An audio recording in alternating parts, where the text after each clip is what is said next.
Well, hello everyone. It is Sunday and I am making some dog food. I thought I'd bring you along with me. I know I did making dog food video at one point, but this one's a little bit different. Let me see if I can push you back a little bit and you can see my cutting board a tad. Well, we'll see. Got plants all in here too. It's really hot today, so what I am doing, I do have some cooked chicken, but I thought I would save that for some chicken salad for us. And I try not to give them too much chicken, and they've had quite a bit of chicken. Chicken is probably the cheapest thing that we could, cheapest protein. And it's, even if you get kibble or non-kibble, chicken tends to be the cheapest, beef being expensive. Pork is a little bit better, but you don't want to feed the dogs too much pork. I find and the other reason why you don't want to do chicken too much, I also don't give it to them raw. I always cook it. But my two dogs tend to be a little bit sensitive to it. From an food allergy standpoint, and some dogs can be really sensitive to it. I've noticed that when I do turkey or any other proteins, they do a lot better. So I just happened to get a really screaming deal on a whole roaster, buy one get one free, that Kroger had. And so I took advantage of that as much as I could afford, and my freezer would hold. So I still have a couple in the freezer, but and what's nice about doing a whole roaster in the Instapot is that, you know, it comes off the bone real easy. I get some juices from it, juices from it. I also save all the bones and the carcass for some bone broth. I've already got like 1, 2, 3. Now this is the fourth one that's going into bone broth here pretty soon. So that's good because I need to start taking care of my freezer. So turkey, I get ground turkey, and the reason I get ground turkey is because it's just easier for the dogs. It's easier for me. I'll always put water with it. Sometimes I'll put it in the Instapot and put it on saute just for a few minutes to cook a little bit of it through, but it's too hot to do that. I'm feeding them totally raw today. I don't have any carbohydrates made. I don't plan on making any carbohydrates. So it's going to be only protein and veggies, which is good because they've been having some barley pearls. Before that, a little bit of rice just to let my protein, go last a little longer. But I'm keeping this. I'm going back to the basics here for this one, and I probably will do this for a while. I might also have them join me for an intermittent fast, if they'll let me. When it's really hot outside, which tomorrow will be like 101, 102, I think that's what we'll do. I think we'll not eat tomorrow. A lot of the research that I have read, and I wish I could remember this gal that I also watched some of the studies about intermittent fasting for dogs being, just as beneficial to them as it does for humans. Now, there's two camps. There's a camp that says never go without food for your dogs, but I don't believe that. When dogs are sick, especially, you don't want to be feeding them too much. You want to be careful. You want to make sure that they are getting all of their, their water, and maybe put things in their water to help them get through whatever they're going through. Just like with humans, I think that we tend to think that, they're extremely foreign to us and they need all this other stuff. The only thing I don't give them on a regular basis, which I can't afford and I'm trying to figure out how I can, is a really good omega supplement, particularly krill. I do give them different oils, and then they get organ meats, because I can afford organ meats, and so they get, you know, but they do need a calcium carbonate. I'll grind up eggshells to a fine powder. Even when it's a fine powder, you can taste it in your dog food, but if it's, you know, finely done, it's not too bad. So I do need to try supplementing with a little bit more calcium carbonate. So today that was cabbage, really chopped fine because I've got a ground turkey. I try to chop the veggies really fine. I really try to give them as raw of a veg as I can. They don't mind it, especially if it's really tiny. This is a really good broccoli that I bought, that I will just, you know, shred with my knife. I have broccoli coming up. So I might, that's not a cutting broccoli. I mean, it's well, I don't know how to cut broccoli on that. I have never been this successful with broccoli, so I'm gonna have to figure out how to cut it. But anyway, my knife is extremely sharp. I sharpened it before I turned on the video. I have several of these chef knives that I have accumulated through the years. One is extremely expensive, and you can feel it in your hand. The other ones are not near as much, but they work just as well if you keep them clean and sharp. I have been very naughty when I get lazy and put them in the dishwasher, but I try not to do that. I try to just wipe them off, and but I do feel like I need to sterilize them quite a bit. And you know, I try not to run hot water too much. So usually they'll just get wiped down with some good old soap and a steel brush. I know a lot of you probably like, no, you need that hot water to sanitize. Probably so, but in the heat, I cannot stand running my hot water too much, and unless I'm actually washing dishes or putting them in my dishwasher. I don't use my dishwasher very often, but my granddaughter, that's her favorite thing to do.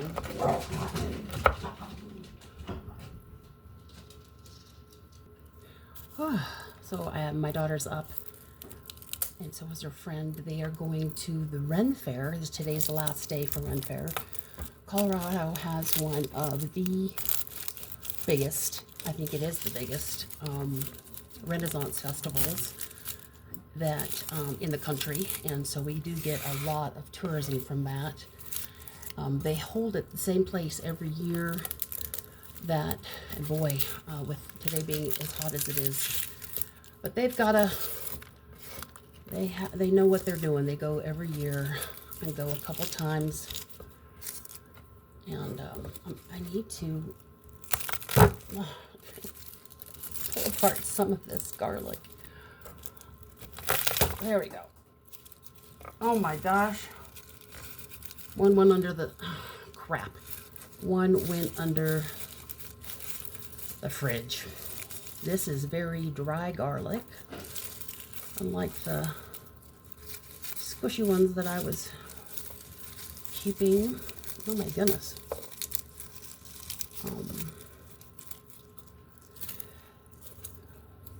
Let's see, let's get in one nice big clove here.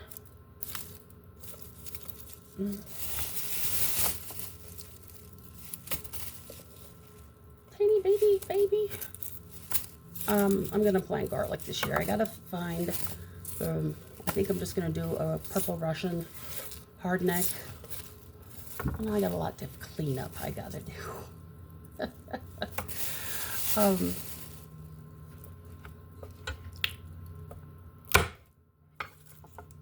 Excuse me, that was loud. So I'm gonna give a nice fat garlic cube in And yes, I'm going to do it raw. One of the things that you hear a lot of is, don't give garlic to dogs because it's toxic. You know, everything needs to be in moderation, just like with us, Granted, our dogs are smaller, so you don't give them near as much. One clove of garlic between 3 dogs, especially 2 big dogs, is fine.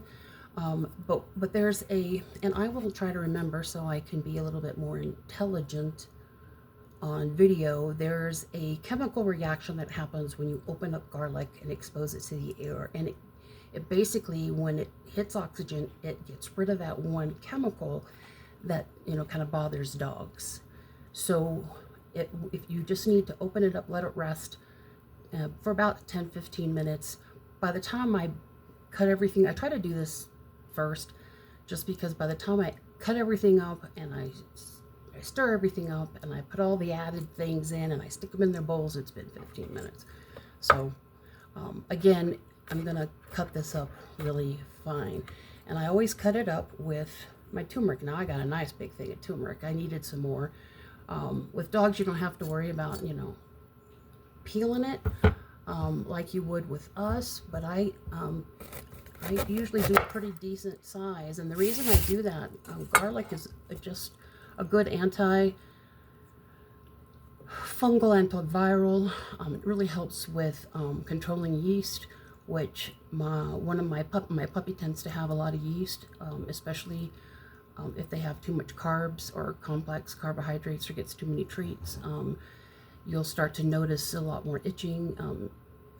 Her skin itches, her behind and genitals will itch, but you can start to see her ears are the first things that are affected, and you can really tell that a dog's got yeast if you go to clean out their ears and it's quite black, kind of a black substance. It's not actually ear infection, it's yeast. And at one point it got so bad and I could not control it with anything that I normally use or the vet would normally use. So I did a lot of research on natural remedies that and realized, well, you got to see, I used to have really bad yeast infections growing up when I went through puberty, and then in my 20s and 30s, just constant yeast infections. And it wasn't until I went to my nutrition and what I was putting in my body and starting to heal my gut, and then the natural products that I started to use that really combated that, because I was trying to get rid of the yeast, but then also adding back the beneficial bacteria that would keep the yeast down. And so I was having the same problems. And so with her, I'm doing the same thing. I'm topically taking care of her ears, but I've got to clean everything out in her gut. And this diet right here, without any carbs, no carrots, no fruit, just really basic stuff. I put her on that for several weeks to clean out her her gut of yeast and heal her gut, because then I was also giving her a lot of probiotics. It really worked. So I try to stick with this diet every few times I make food. I can't afford to do it all the time because that's just straight protein, and luckily the veggies that I get aren't that expensive. You can get a big knob of ginger. That's not that bad. Garlic isn't too bad. I am trying to grow as much kale as I can, although it's a little hot for kale, but I'm trying to grow as much kale as I can because kale is excellent to add in. I've been adding in my own, I'll be adding in my own broccoli here pretty soon, although I want to taste some of my own broccoli too. I've had my own kale. I did plant some arugula, but I just need to get more kale going and try to get, I know I can grow kale when it's cooler. It just grows like a weed once that happens, and it grows when it's, even when it's snowing and frosting. I've been able to grow kale for a really long time, so I'll just keep growing it for them. Well, for us too, but and I think I'll do a lot of, I'm going to experiment in the winter with a lot of sprouting, because I know that for me, that will be some really good greens and nutrition for me as well as for the dogs. And that's really easy. You just, you know, seeds are expensive, so you have to, you know, therein lies another. But how expensive is it for what you get compared to what you would be buying in the store off season? So, you know. I also want to learn how to better store cabbage. Like, I don't know how to store cabbage because I think even though I'm growing some more cabbage, you know, what's the best way to store it? I know it stores in the fridge for quite a long time if it hasn't been cut. But then, you know, how much refrigerator space am I going to need to use?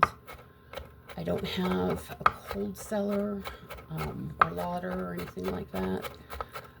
I will say that my garage gets nice and cool when the weather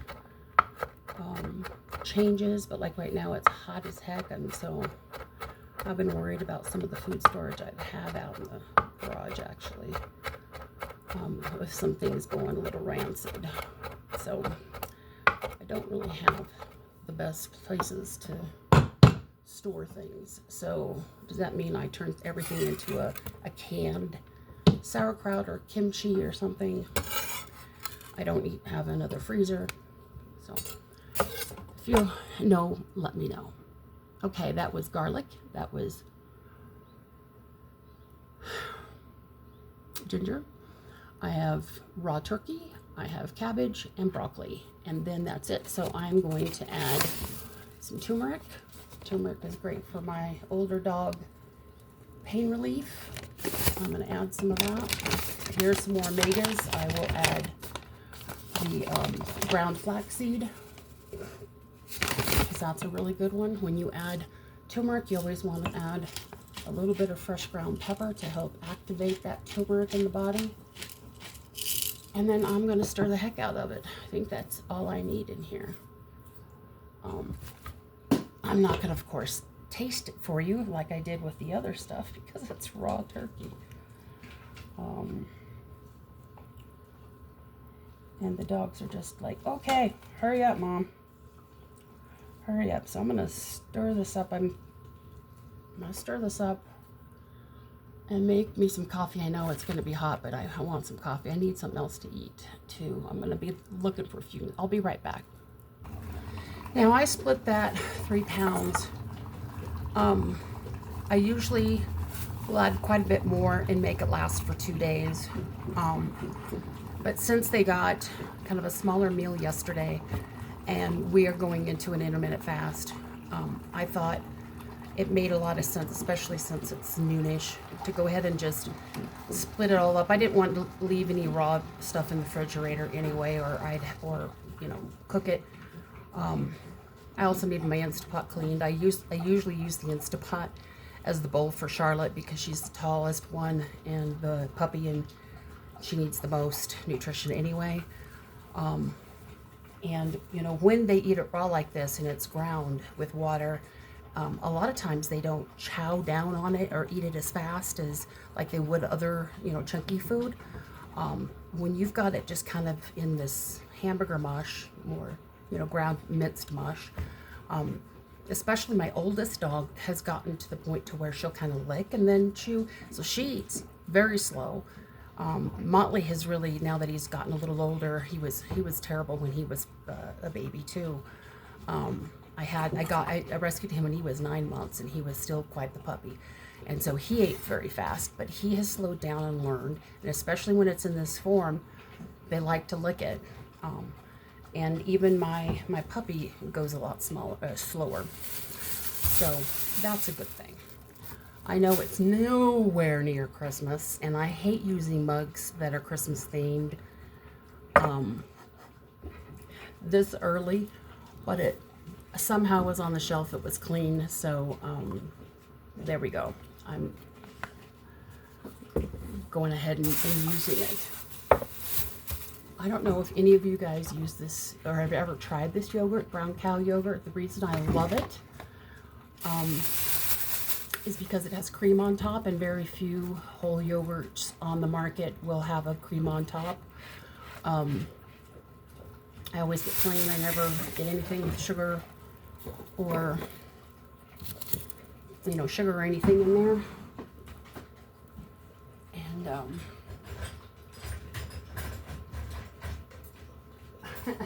looking for a spoon, but I like to eat just plain the cream top. It is so healthy for you, good fat, and oh, is it yummy.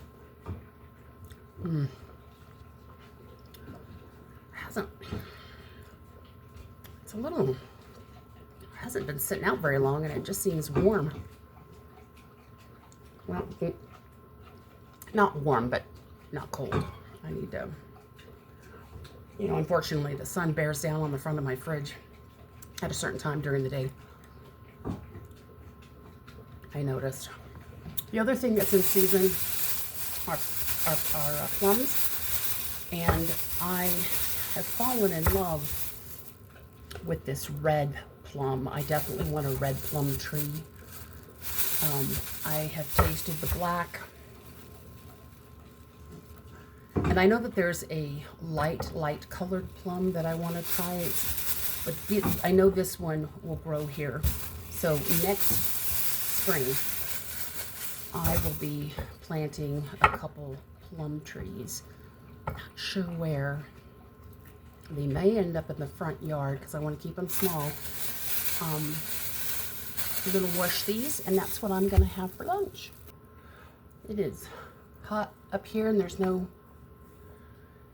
fan because I've got the fan going on the floor underneath my bed upstairs because it gets so hot in there, and I have my darkened curtains up, which isn't doing my orchids any good. I should probably bring the 2 orchids down here because I've had to black out my room during the day, especially when it gets this bad. But I don't like closing it all up because then it's stuffy and smells, and so I do have my windows open, even though not too much hot air comes in. I mean, if it's really breezy, then yeah, I'll go shut them. But I washed these. I can't wait to have my own. I'm also going to check and see what fruit. Most of the trees here in Colorado got killed off. Well, not the trees, but the blooms for all of our fruit because we had no winter, and everything started really early in the spring. We had an early spring starting. Everything was budding and leafing and coming out. I cannot believe how early I was seeing my snowbells, snowbells are they called snowbells? It's a spring bulb. It's the first thing that comes up, and I can't believe how early they came up. Snowdrops, that's what they are. Anyway, we do a lot of apples, plums, but peaches is what we're known for. We do a lot of peaches, believe it or not, in Colorado, and they're called Palisade peaches. They're fabulous. Oh my gosh, taste amazing. But all of our orchards here, apples, peaches, pears, everything, got hit by, we had a really hard freeze. I think April 24th or something like that, and everything had already started flowering and blossoming and starting, and flowered. So as much as everybody tried to save, it was quite heroic what a lot of the orchards were trying to do, but you just can't cover everything. And it was a hard freeze. It wasn't just a light frost or whatever. It was clear down into the zeros, which we don't get usually. I mean, we used to when I was growing up. Weather has changed. The weather patterns and climate has changed so much. So even though I've lived here almost all my life, I have gone in and out of the state and lived in a few other places, but I always keep coming back because my family's here. Or I decided to raise my family here, my children. And then when the children stayed, I stayed. There were quite a few times I wanted to go somewhere else. But now I'm here. So things are very, very different. We used to have tons of snow days at school. We would get at least 5, I think, snow days a year that we would they would cancel school.